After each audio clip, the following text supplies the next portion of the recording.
And 48 hours after the Celtics' worst offensive game of the year, they record one of the best in franchise history.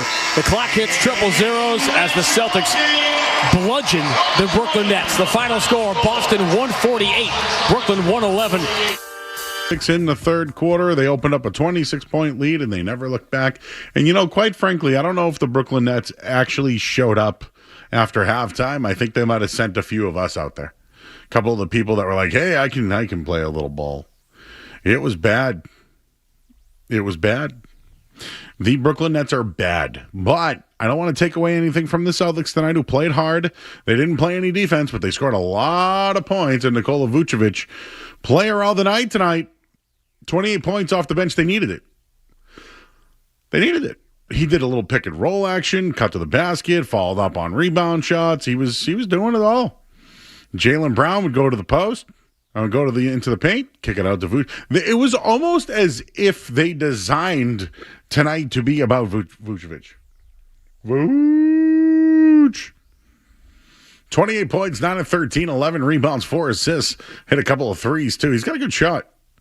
It's not a thing of beauty or anything, but it goes in. Good to see 28 points, most points as a Celtic so far for Vucevic. You can certainly hang out with us tonight. We're going to go straight here for 15 minutes. This is the time to get in on the Celtics if you'd like at 617-779-0985. We're on YouTube as well, I think. Well, I just clicked into it. All right, I already see our guys are already in there. Matt H. said, good Celtics win. Sir Droids is in there. Terrace, what's up, buddy? How you doing? Who else we got in there? Just looking through, we got John's in there. So a lot of people hanging out with us tonight here on 98.5 The Sports Hub. Feel free to call in 617-779-0985. And, well, where do we start tonight? I think we should start with takeaways. And the Celtics dominated the Nets 148-111 tonight. What an explosive offensive performance. They actually made some history. 80% was the field goal percentage. It was the highest mark ever in an NBA game. They almost shot 81%. Boston improved 39-20 now on the season. The Nets, they're bad, 15-44. I mean, the Nets made the Celtics work a little bit in that first half, right? Keeping it a 9-point game until halftime.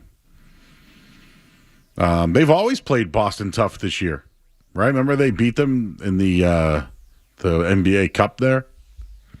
Celtics pulled away in the second half. Again, one of the worst defenses in the league is the Nets, but the Seas outscored Brooklyn, I mentioned, 43-26 in that third quarter, and they never looked back. While the Celtics struggled coming off the long road trips in the past, not tonight. Jaylen Brown, 28 points, 7 rebounds, 9 assists. Just being consistent as always, doing many different things. He was just Jaylen Brown tonight, but the rebounds and assists is what I really like about him. I think that's what he's done this year to change the game.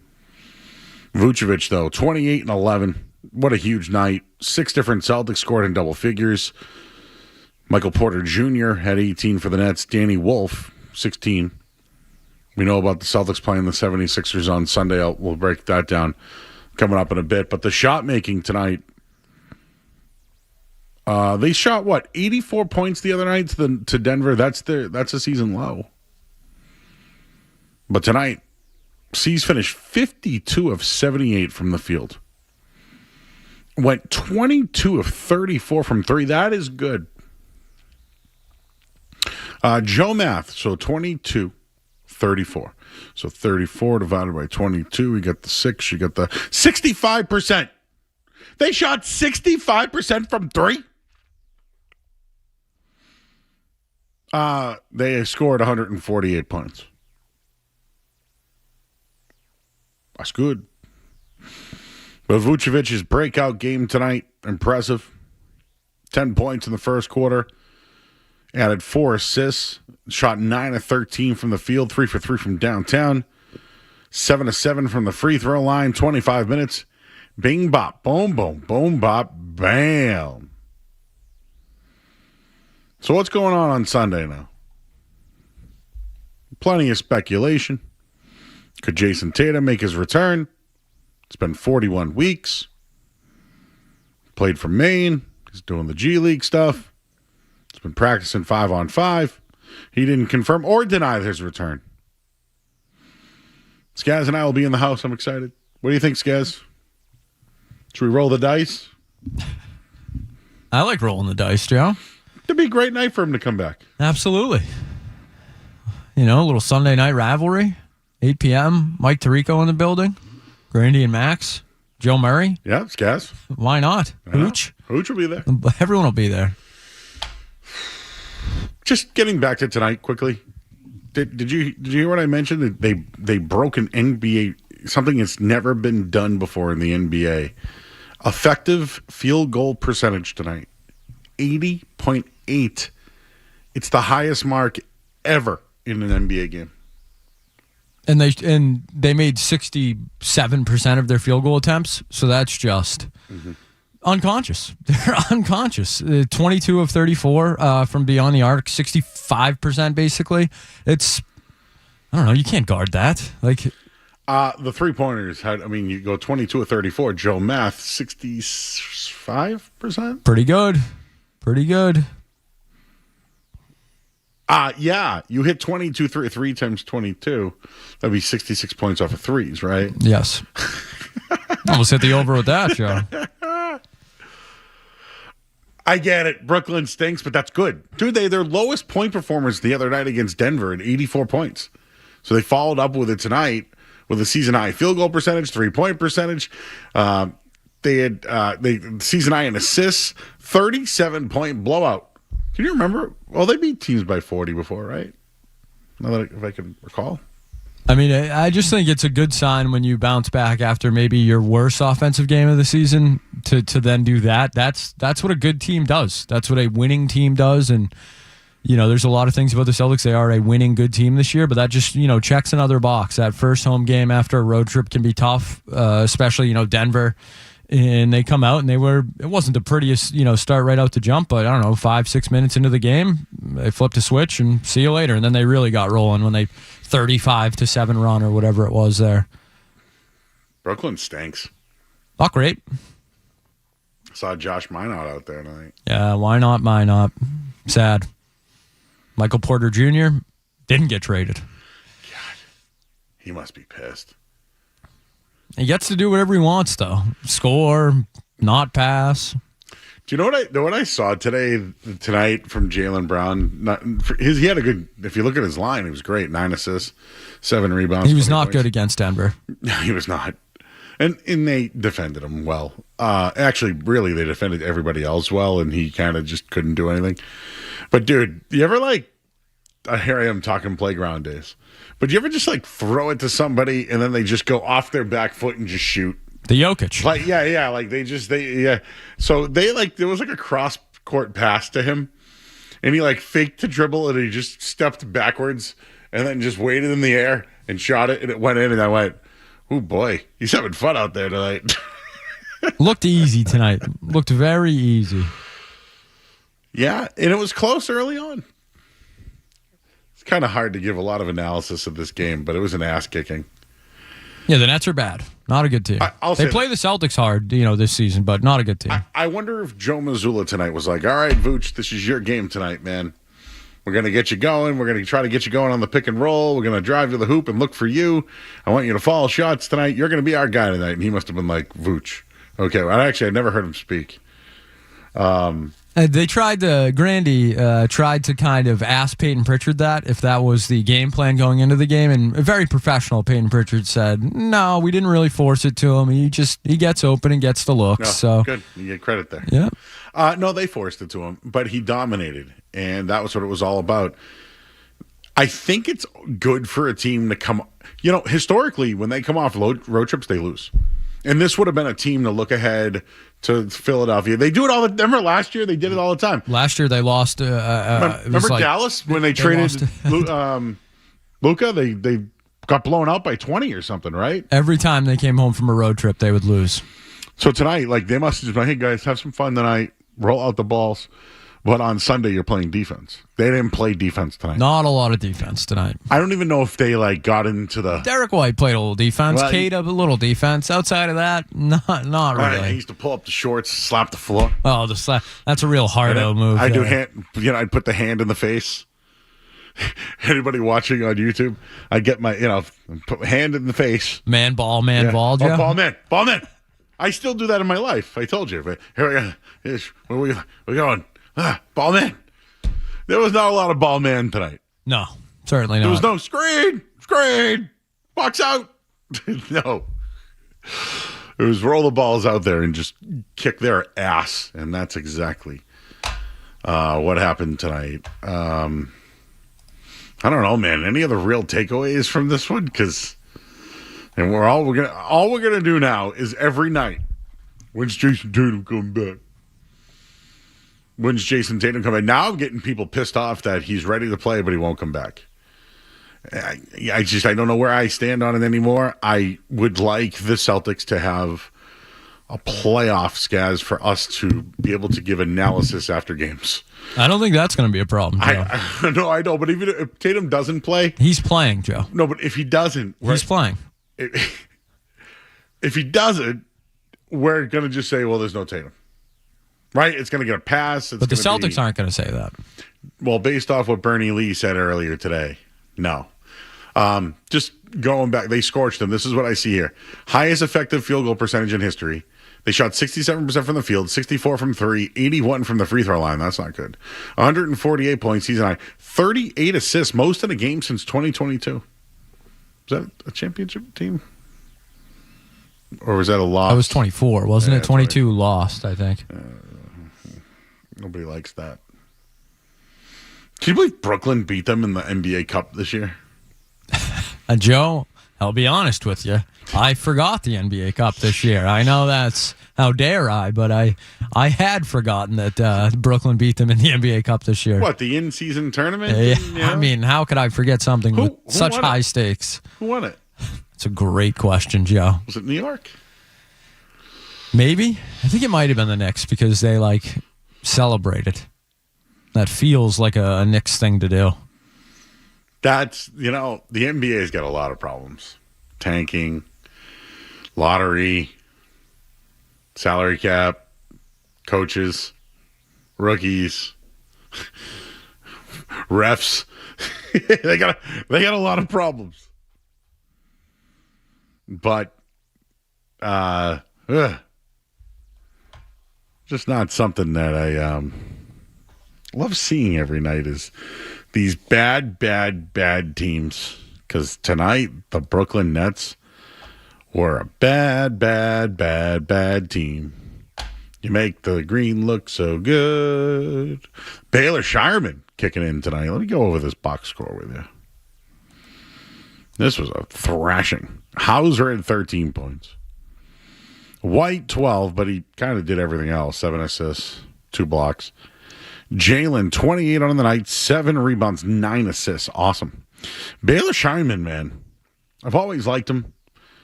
For those who know, we played at, South Dakota State? Star player there. And then goes to Creighton, star player. Rookie on the Celtics, but he can do everything. Like, he can play guard, he can play forward, he can rebound, he had 6 assists tonight. 3 rebounds, 6 assists, 2 for 2 from downtown, hit his free throws. 10 points, as solid as you can be. As solid as you can be. The bench has been a little bit of a concern lately, but, whenever they go under 25 points, that's where they struggle tonight. Vucevic, 28. Pritchard, 22. So that would be 50 points. Ugo had 8. So there's 58 plus Ron Harper's 3 is 61 plus Jordan Walsh's 6 is 67. And then Luka Garza played, so that was 71. And then Banton got in the mix, 75. And then John Tonji, who I still don't know where he went to school. I want to say it was Oregon. I don't know. I feel like there was a bet back in the day where Tonji did something. He played tonight, 2 points. Just what a box score tonight. You're right, Joe. Tanji? He was a Badger. Oh, he went to Wisconsin. Wisconsin. I thought you said Wisconsin. No, Oregon. Oh. Tanji, huh? Yep. Do you remember a player? He went to BU. I'm saying Tanji right now. You got to look this guy up, Skess. He was a 90s basketball player.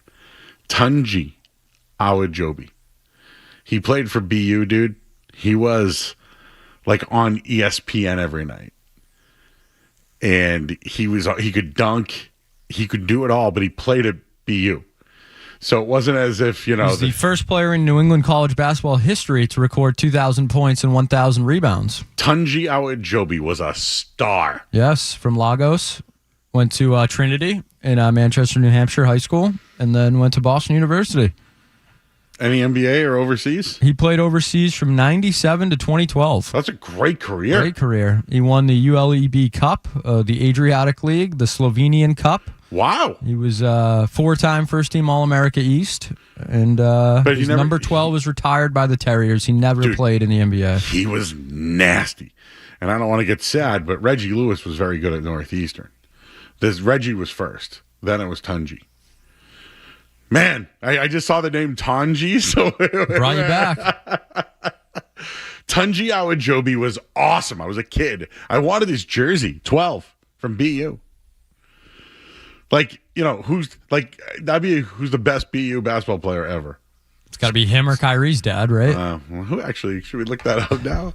I think he's the all-time leading point scorer. Best I have to imagine. BU basketball player ever.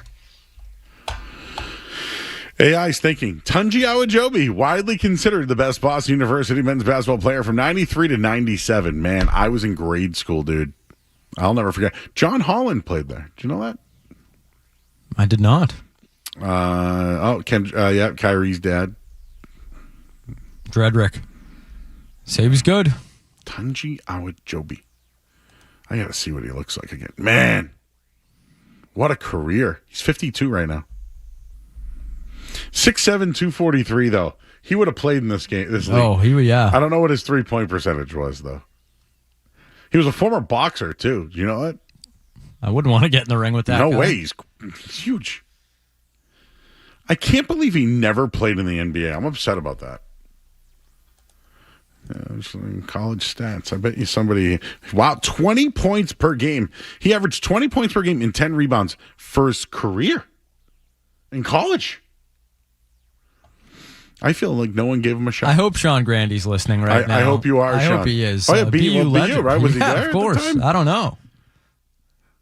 I think Sean maybe a little younger. I don't know. Unfortunately, Tanji did not shoot a lot of threes. No, that would have been tough for him. He had 66 in his career, 15 made. Joe Math, 23%. Not great. I don't know if that's flying in Missoula ball, Joe. I don't know if you're getting away with that. It's probably why he didn't go pro. Well, NBA pro. He didn't even get a sniff of the NBA. Back then, 6'7" for a big man wasn't big enough. Well, was he really? He was a forward. He was super athletic. He was a 3 back then. Yeah, and that's probably played 4 in college. Yeah. But anyways, shout out to Tanji Awajobi. Shout out. I did not trip down memory lane. It was 1997, so a young Joe would have been 8th grade in the high school. You had him. I had Reggie Jackson and Jared Dudley. Oh, that team was great with Al Skinner. Oh yeah, Skinner. On that team, my kid I played high school ball with, Stevie Haley, was the point guard. They were good. Yep, he was a freshman on my team and was not even the best player at the time. And he was the kid who went to BC. Everybody else, kids bounced around, but yeah, Stevie he transferred out of Trinity where I went. And then went to Worcester Academy, which had him, Craig Smith, Jarrett Jack. Pretty good. Jarrett Jack was jacked. Colt Brennan was the quarterback there for Why? Actually, he went from there to Colorado, but got kicked out of school, needed somewhere to go, and June Jones was like, this kid can sling it. What can I do with this kid? And he broke every Hawaii, after... Because Timmy's still there, right? Timmy Chang broke every record at Hawaii. I think he's still the coach there. What about the guy from Navy? He's gone now. He went to another school. BYU? Oh, he's at San Jose State now. San Jose State football coach. He was at Navy for a long time, Hawaiian player. And I'm blanking on his name right now. Why? Man, I'm really taking this down. Ken Niumatalolo. Don't remember him? Head coach. He was at Navy. I just pulled him up. I remember him now, yeah. Yeah. Who's the guy at BYU? Sataki? He's good. I like him. He's great. They've been trying to pull him out of there a couple times, and BYU keeps giving him a bump. Hey, listen, BYU, between their football and basketball coaches, a lot of money flying down there with the dirty soda, Joe. You ask AJ DeBonta, hey, what brought you to Utah? And he goes, I got about $8 million. About $8 million. I think that would bring me to Utah too, especially if it was only for a year. Brockton to Utah. Oh, you know what happened tonight too that I wanted to mention? Nemus Keita stole the ball at like the top of the key and dribbled himself and just went like ISO. Like it felt like he was in a pose for a little while and then just dunked. I'm going to give you another Keita one tonight. He shot a 3, Joe, at one point. Whoa! And Sam Hauser got the offensive rebound and the putback. Popped it back in? Wow. Yes. So Nemus Keita shot a 3 and Sam Hauser got the putback. So the Celtics were doing everything tonight. Who's the most improved? Let's do this on the other side. Who's the most improved impact player this year on the Celtics? There's a few of them. So let's do that. We'll take a quick break here. I see you guys lined up on the phone line, 617-779-0985. You're coming home from the game. You want to talk about it. Most improved impact player this year. We'll do that on the other side. I'm Joe Murray, 98.5 The Sports Hub. More Joe Murray coming up on the Sports Hub.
applies. Prices may be higher in Alaska, California, and Hawaii.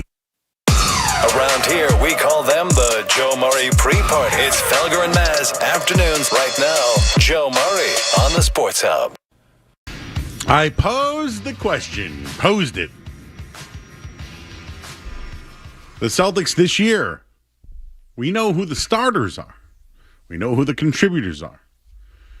Who is the most improved impact player this year? There are candidates. James Scaramuzzino, I will ask you first. You have the floor, sir. In your opinion, who is the most improved impact player this year? For me, it's Neemias Queta. I just think he was the one who was maybe most forced into the productivity of his role, where it became a necessity, I think, for the team. Success for him to, grow quickly and to improve quickly, mostly defensively and on the glass. But he's shown glimpses, on offense as well. I don't think he's ever going to be a knockdown jump shooter, but Neemias Queta has shown you, from a guy last season that we thought might be, an end-of-the-bench rotation big, has now shown you that he is a legit NBA big man. Maybe not, he's not going to be an all-star or anything like that, but he has shown you that he can play the 5 in this league at an adequate level, and that was something that they were in desperate need of this season. It's Neemias Queta. That's the right answer. It's Neemias Queta. You're right, everything you said. I just want to bring it back to last year. They never went to him. Right? Porzingis was down. I don't know if he was ready to make an impact last year. I don't know. But he's getting the opportunity now. And, 8 points tonight. He could have had a double. If they put him in the fourth quarter, he would have played. He rebounds the hell out of the ball. He's had 20 rebound nights. He's a starter, but realistically in the league on a championship team, he's probably not. But I think he's beyond serviceable. Luka Garza is a serviceable big man in the league. Right? It's going to make $5 million a year. He's going to have some good little runs. And the ability to have Cornette was really good here because, he changed his game from a three-point shooter to a guy around the basket. Queta's really a guy that runs the floor, that can be a rim protector, and, he knows to pass the ball. Not to compare him to Kendrick Perkins, but Perkins would get the ball in, a couple of drop steps and go right to the basket. The most improved player is Neemias Queta, without a doubt, and it's upsetting because last year they didn't have the faith in him. They didn't even go to him. And watching him play this year, just felt like he could have been a serviceable piece if they might have not have been the impact to win the series. But it's upsetting. If you had to go number 2, who is it? My answer is Jordan Walsh. The reason for it is, he was a former first-round pick. When you look at the money, he makes a lot. He hasn't been impactful for that type of rookie contract. But this year, he's knocking down his shots. He's not timid by any means. But I think he can be a guy that can be a plug starter and somewhat of a defender for somebody. I don't know if it's here per se, but I think he's becoming an NBA player, meaning he'll hang in the league. There are some guys like him who are so young, they can't develop, they can't get time, and they get buried, right? Guys who play in the G League forever. He's no longer a G League player. The only reason why I say he's the impactful piece, guys, is because I think Shireman he's 26. He has more years of experience. And I don't know, didn't you expect more from him to begin with? And now he's starting every night. So I guess those are my 3. Am I missing somebody else? I mean, Ugo's been good, but he's still a rookie. He's a rookie. I thought they would stash him, to be honest with you. Yeah, no, I'm with you there. So, and what I do like is Mazzulla gets on him. He does. I think it's good. Actually, it is a pretty good relationship. Remember he hugged him after Did he challenge He or got something? scrappy or something. I forget what it was. No, it was Al Horford hit him in the head. That's what it was. And he went yes. over and he hugged Joe after he challenged it. Yeah, I think if it was early in the season, the first half of the season, I think Jordan Walsh is the easy choice. But I don't want to say Joe's gone away from him in recent weeks, but it does kind of feel that way. It feels like he's been stifled a little bit. He was, the only guy other than Delano Banton that was a minus tonight, which, that's not always an indicator of how you played. But right now, I think Baylor Shireman is playing better basketball than Jordan Walsh. I agree. And you mentioned it, Baylor Shireman, a lot more basketball experience under him. He's 5 years older, all that. But I think right now, Baylor Shireman has shown me that he belongs in the league and he can be a legit rotation piece on a good team. And that's your guy, Joe. You've been praising Shireman since they drafted him. You know what it is? I loved him at Creighton. Actually, I loved him when he was at South Dakota. Yes, it's funny. All those, and it might have been COVID related. I can't really remember, but a lot of those guys from the Horizon League, or when they got an extra year of eligibility, and a lot of these guys got to go from those small schools to go to play for a better school, and so he got that extra year at Creighton and was Player of the Year. There are times I look at Baylor Shireman and I wish that he was the point guard. It's just not on this team. He does remind me of a similar Franz Wagner player. Wagner's way better. Wagner's a better ball handler. Wagner's better at getting to the basket. Wagner's a better scorer. I just think Shireman can have that type of ability. But here, if he rebounds, he's a hell of a passer. I actually never realized how good Baylor Shireman, and I mentioned this before too, he's a great inbounds player. But on this team, they just, between Pritchard and White and Brown, and then when Tatum comes back, who else is a ball handler? He's just somebody that he won't be able to play that game. But when he gets the ball at the top of the key, he's a great passer. 10 points tonight, 6 assists, he can rebound. Skaz is right. Baylor Shireman's a guy that has proven he can play in the league. Impactful minutes. He's older, though. And can he do that when they're a championship team? Remember we talked to John Corrales and he mentioned that one of the keys for next year is Vucevic signing back on? Because he talked about, Vucevic and Keita, if they can find that next big man, whoo, you got yourself some bigs. With Tatum back as a big, you're 4. Does Shireman have a spot when that happens? I think you'd have to make a decision between, who's got more trade value, Walsh or Shireman? I'd say Walsh, just because he's younger.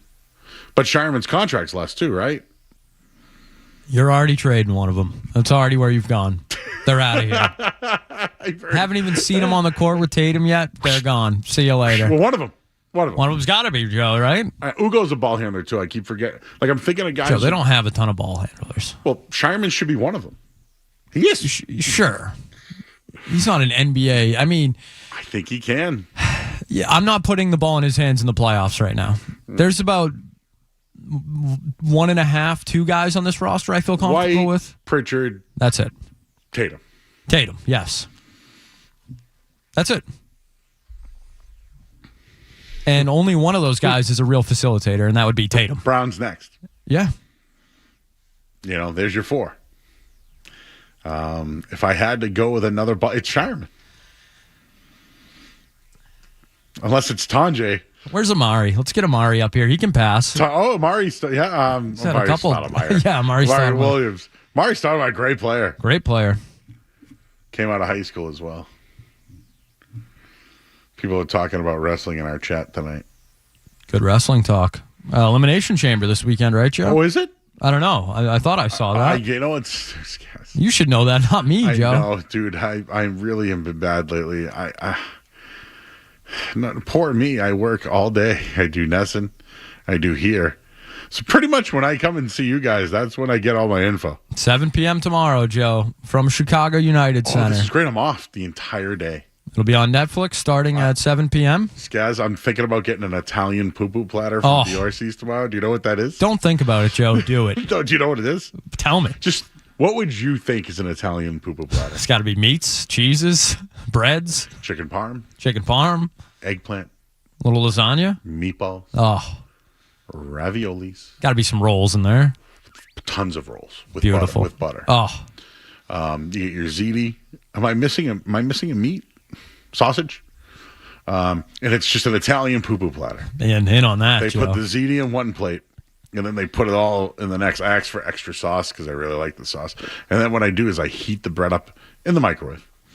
I don't use the air fryer for bread. You know that? You know why? Burns the top. Yeah, it gets a little crispy. You don't little want crunchy. to burn the top. No, you don't want your buns burnt. But I'm going, and you know what? I might even get myself I like moon pie. You know, half moon. Half vanilla, half chocolate. Oh, yes, classic. Maybe even a cannoli with chocolate chips. There's a lot of green goo here tonight. We got on the bench, huh? A lot of goo. Maybe I should buy some green cookies. So we're going to the games, guys, on Sunday. I'm excited. Yeah.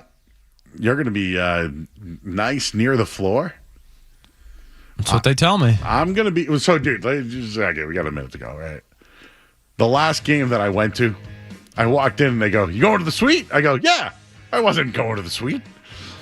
Got right up there. So, Skaz, you find me, dude. You just find